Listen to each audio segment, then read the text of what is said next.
itu tentu harus dimulai dari kita duluan. Saat kita bahagia, maka kita akan salurkan kebahagiaan itu kepada orang tersebut. Maka dia akan merasakan seperti gini kah bunga mawar, dia berkembang, dia mekar. Halo guys. Halo guys, Pagi. kami lagi Bang Kartika. kami lagi duduk-duduk di taman yang sangat indah. Jangan lupa like and comment. Oke guys, kembali lagi dengan kami bertiga, dan saat ini kami bertiga akan membahas suatu topik yang sangat menarik, sangat disukai, apalagi di kalangan orang-orang muda saat ini. Dan topik kita akan kami bahas soal cinta. Silakan Julius. Ya, kalau kita berbicara tuh kan cinta tuh ada dua versi gitu ya. Cinta kepada Tuhan dan cinta kepada manusia. Yang jadi pertanyaannya untuk teman-teman, bagaimana sikap cinta kita kepada Tuhan dan bagaimana sikap cinta kita kepada sesama kita atau pasangan kita atau pacar kita, istri kita.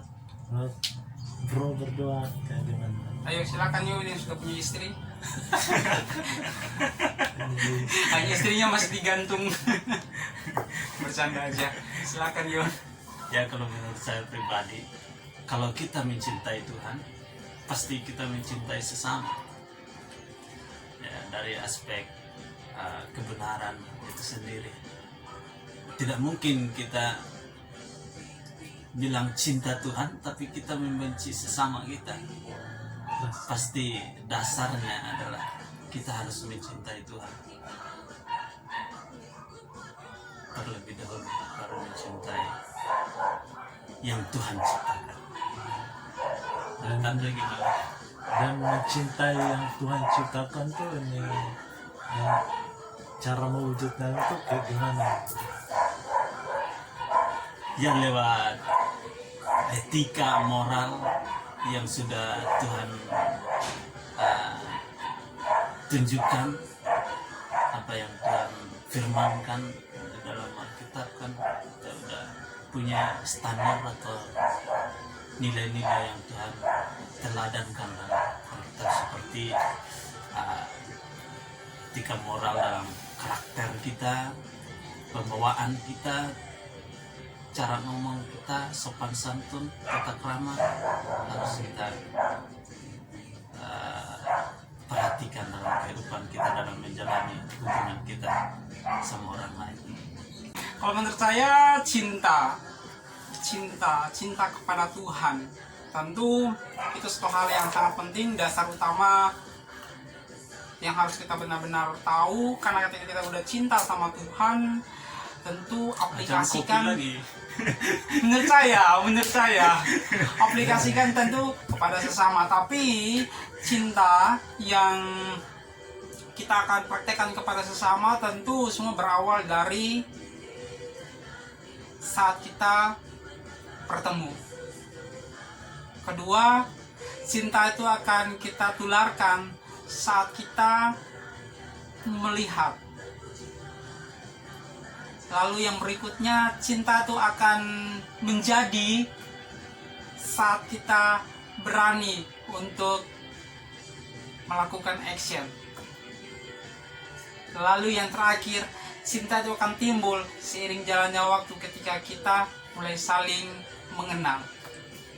Dan biasanya cinta itu akan timbul dari hati. Ya, sesuai Ini menurut kalian berdua gitu ya.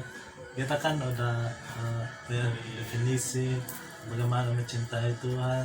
Kita harus mencintai Tuhan, lalu aplikasikan kita mencintai sesama kita atau mengasihi sesama kita gitu ya. Nah, setelah kita membangun hubungan dengan seseorang tuh, kayak misalnya kalau kita udah statusnya pacaran atau dalam mencintai seseorang, dalam kita sudah menikah gitu ya. wah, tapi nggak ada yang menikah di sini ini soalnya. hanya aja. Kalau ini masih digantung soalnya.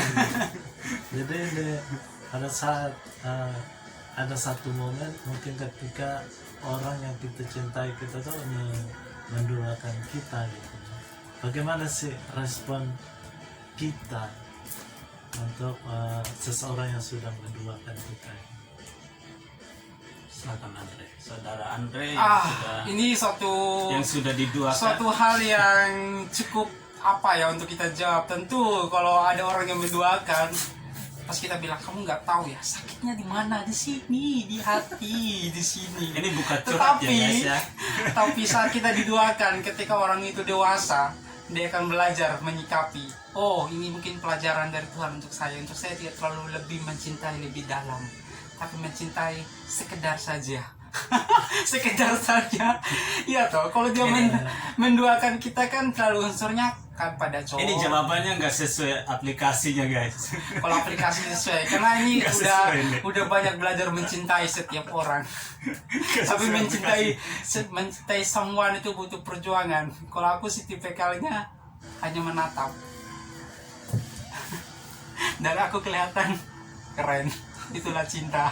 Menurut pandangan saya secara pribadi, kita mengucap syukur karena sudah diberikan masalah itu untuk kita lalui. Jadi lewat masalah itu kita bisa belajar bahwa menemukan yang terbaik itu sesuatu hal yang harus diperjuangkan.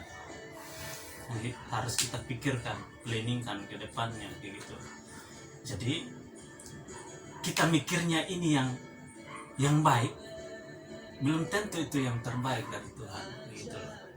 Jadi kita harus mengucap syukur, kita harus menjalaninya sesuai apa yang kita lakukan sehari-hari. Jangan menjadikan itu sebagai hambatan untuk kita melakukan sesuatu untuk berkarya di dalam Tuhan kayak gitu. Misalnya kalau kita pelayanan,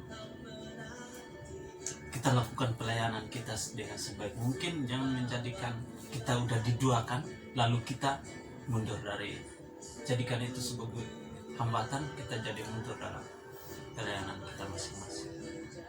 Itu sih responnya. Silakan. Kalau aku Ini cara